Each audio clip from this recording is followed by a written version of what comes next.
আসসালামু আলাইকুম গাইজ। দেশ এবং বিদেশে যে যেখানে আছেন সবাইকে শুভেচ্ছা এবং আমার সালাম। আজকের অ্যাক্টিভিটিসগুলি আপনাদের সাথে শেয়ার করব বলে আবারও চলে আসলাম গাইজ। আশা করছি সবাই ভালো আছেন। সকালে আমি আনুভা বিবুরের স্কুলের টিফিনটা রেডি করলাম। চেষ্টা করি ওদের ফেভারিট খাবারগুলি টিফিনে দিয়ে দিতে, কারণ দেখা যায় অন্য খাবার দিলে টিফিনটা ফেরত আসে আর খায় না খাবারটা। তো আজকে আমার এই টিফিনগুলি রেডি করলাম। ভেজিটেবল রোল দিলাম, আর হচ্ছে গরুর কাবাব, আর এই আলু ফ্রাই করে দিলাম। অনেক দিন ধরে ভিডিও করা হয় না, তো আজকে ভাবলাম আজকে আপলোড করি ভিডিওটা। দেশের সার্বিক পরিস্থিতির জন্য তো অনেকদিন স্কুল বন্ধ ছিল, আবার এখন আমাদের ব্যস্ততম লাইফ স্টার্ট হলো। তো গাইস, লাইক, সাবস্ক্রাইব এবং কমেন্ট করতে ভুলবেন না কিন্তু, যদি ভিডিওটা ভালো লাগে। আমার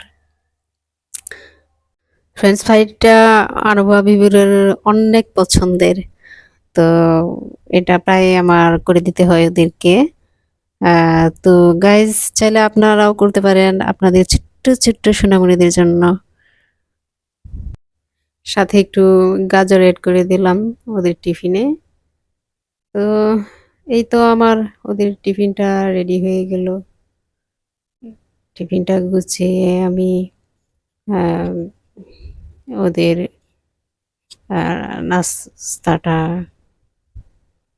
করে ফেলবো, খাইয়ে দিতে হবে। আজকে রুটি, ডিম পোচ, মাংস এগুলো দিয়ে আমি ওদেরকে অফলাইনে খাইয়ে দিব। আর এই যে খাওয়া হয়ে গেছে ওদের, রুটি খাওয়া হয়ে গেছে, তিনুকে নিয়ে বসে আছে। তিনু ছাড়া কিচ্ছু বুঝে না অনভা। এই যে স্কুলে যাওয়ার সময় তার মুড অফ হয়ে যায়, তিনুর জন্য মনটা খারাপ হয়ে যায়। তিনুকে ছাড়া এতক্ষণ থাকতে হবে। এই যে তিনুর সাথে দুষ্ট করছে। অনুভাকে আমি একটু রেডি করে দেবো, চুলটা বেঁধে দেবো, একটু বেঁধে দিয়ে আমি আবার একটু ওরা দুধ নর্মালি গ্লাসে খেতে চায় না, এই জন্য মাঝে মধ্যে আমি দুধটা প্রায়ই হয় সেমাই রান্না করি, নতুবা পায়েস করে দিই। আবার মাঝে মধ্যে গ্লাসেও দিই। গ্লাসেরটা খুব কম খেতে চাই বিধায় আমি একটু অন্যভাবে করে দেওয়ার চেষ্টা করি, কারণ দুধটা ওদের জন্য খুব প্রয়োজন। তো আজকে আমি একটু সেমাই দিলাম রুটি, মাংস, ডিম খাওয়ার পর। অনুভা হাতে খেতে পারে না, তাও আজকে দিলাম, দেখি কি করে। অবশেষে আমি খাইয়ে দিলাম। যাই হোক, ওদের খাবারটা শেষ করে স্কুলে ওদেরকে ড্রপ করে আবার বাসায় এসে আমাকে আদার্স কাজগুলি করে নিতে হবে। আমাদের মায়েদের বা মেয়েদের তো কাজের শেষ নেই, এটাই আমাদের জীবন, কিছু কি করার নেই। তবে হ্যাঁ, সব কিছুই আমাদের ভালো দৃষ্টিতেই নিতে হবে। কর্মই যেহেতু মানুষের ধর্ম। তো ওই যে এদেরকে নিয়ে বের হব, ড্রপ করে দিয়ে আসলাম। আমি দুপুরে আজকে অনুভা চিংড়ি ভুনাটা পছন্দ করে, তো আমি প্রায় বেশিরভাগই চিংড়ি ভুনাটা আমার ঘরে রাখতে হয় ওর জন্য। গরুর মাংস রান্না আছে ফ্রিজে, আজকে আমি এই দুইটা আইটেমই করলাম। ইলিশ মাছের মাথা দিয়ে মুখি রান্না করলাম, আর চিংড়ি ভুনাটা করলাম। আর এই যে শুরু হলো।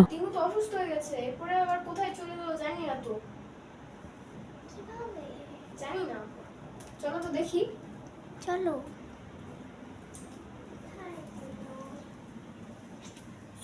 আসো দেখো ঘরে নেই।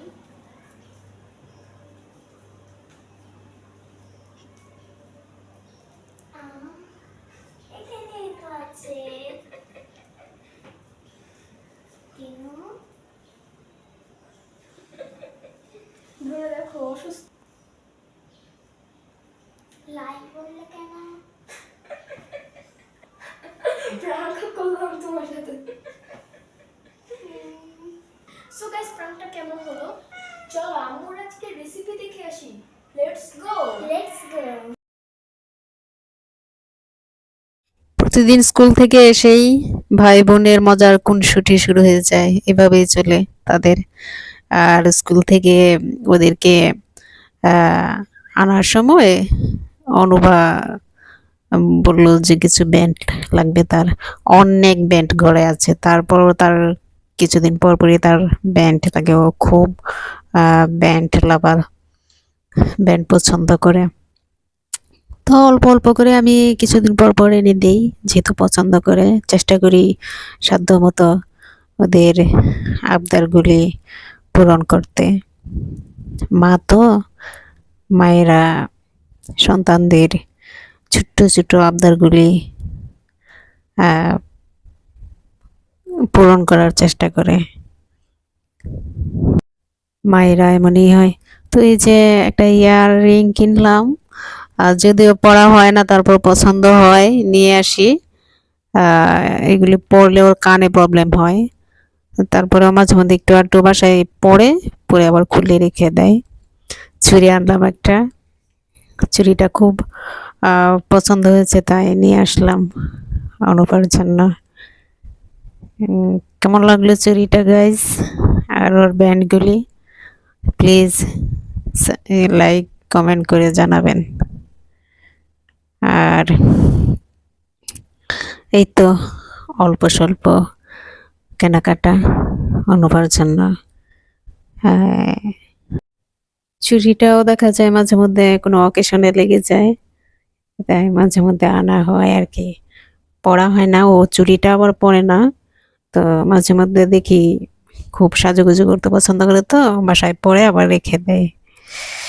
আর আমি যে সন্ধ্যার জন্য নাস্তা রেডি করতে চলে আসলাম। আজকে সন্ধ্যার নাস্তায় আমি হালিম করব। হালিম একটা খুব মজাদার খাবার, যারা আমরা ঝাল পছন্দ করি হালিমটা খুবই তাদের জন্য পারফেক্ট একটা খাবার। হালিম, রাঁধুনি হালিম মিক্স দিয়ে আমি হালিমটা আজকে রান্না করব। মাংসটা ধুয়ে রেখেছি আগে, যা যা উপকরণ লাগবে আমি এখানে সব আপনাদেরকে দেখিয়ে দেব। কাঁচামরিচ কুচি, পেঁয়াজ কুচি, আদা কুচি,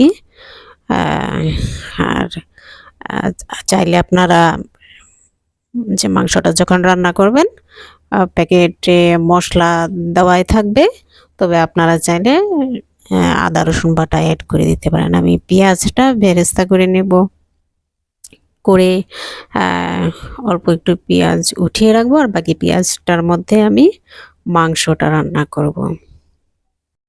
তো গাইস, দেশ এবং বিদেশে যে যেখান থেকে আমার ভিডিওগুলি দেখছেন তাদেরকে অসংখ্য ধন্যবাদ, এবং প্লিজ সাবস্ক্রাইব করে আমার পাশে থাকবেন এই কামনা করি।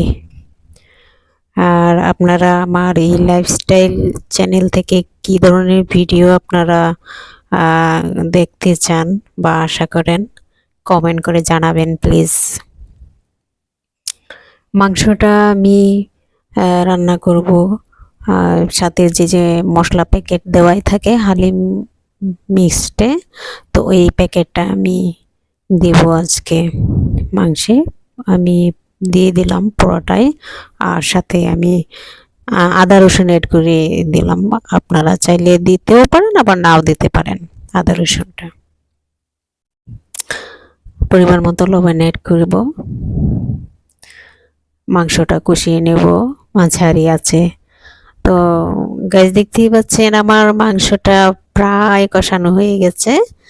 আহ, আমি এতে পরিমাণ মতো পানি দিয়ে মাংসটা সিদ্ধ করে নেব। পানি অ্যাড করব এখন আমি।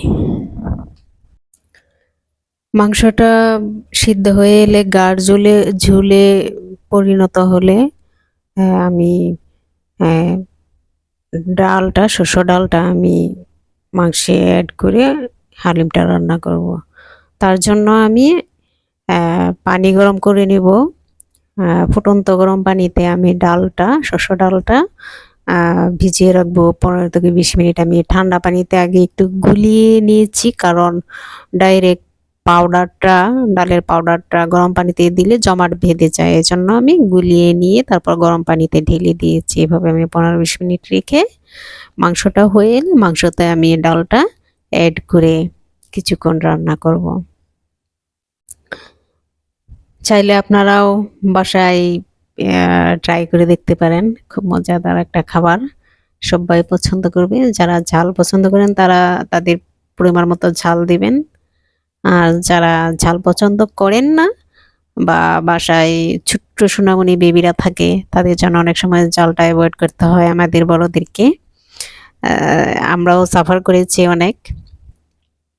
হ্যাঁ, এখন ওদেরকে একটু একটু করে ঝাল খাওয়ানোর অভ্যাস করেছি, যেহেতু আমরা ঝাল খাই মোটামুটি, সেজন্য ওদেরকেও আমরা অভ্যাস করেছি যে একটু ঝাল ওরাও খাওয়া শিখুক। এই যে মাংসটা আমার হয়ে গেছে। এখন আমি সেই ভিজানো যে শস্য ডালটা এটাও অ্যাড করে নেব। অ্যাড করে আমি যতক্ষণ পর্যন্ত আমি শস্য ডালটা দিয়ে মাংসটা আমি রান্না করব, ততক্ষণ পর্যন্ত নাড়তে হবে ডালটা। আমি নেড়ে নেব। এখানে একটা কথা বলে রাখি গাইস, ডালটা অবশ্যই যতক্ষণ রান্না করব ততক্ষণ আমরা একটা কাঠের খুন্তির সাহায্যে অনবরত নাড়তে থাকব, নতুবা দেখা যাবে ডালটা নিচে লেগে যায়, আর লেগে গেলে কিন্তু একটা পোড়া গন্ধ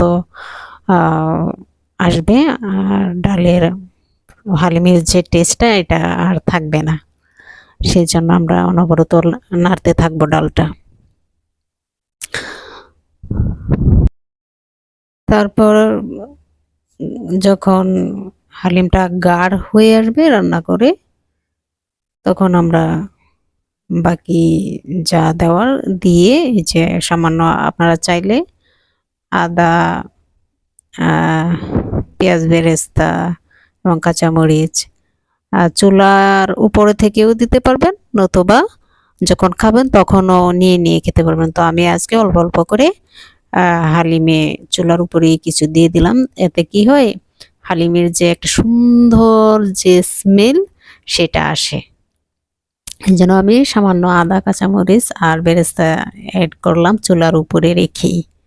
আবার খাওয়ার সময় যদি যার লাগে সে নিয়েই খাবে। আপনারা আপনাদের পছন্দ মতো করবেন। আপনারা চাইলে এখনও দিতে পারেন, বা খাওয়ার বেলায়ও বেরেস্তা, পেঁয়াজ আর কাঁচামরিচ নিতে পারেন। তো গাইজ, আমার এই ভিডিও আপনাদের কেমন লাগলো কমেন্ট করে জানাবেন প্লিজ। দেশ এবং বিদেশ যে যেখান থেকে দেখছেন, আমি আপনাদের সর্বাঙ্গীন শুভ এবং ভালো কামনা করি। আল্লাহ পাকের নিকট আমার জন্য দোয়া করবেন। এই যে আমার পরিবেশনা।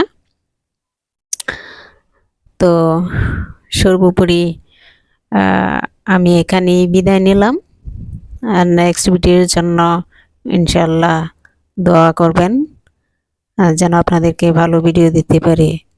তো এখানেই শেষ করলাম। আসসালামু আলাইকুম, আল্লাহ হাফিজ।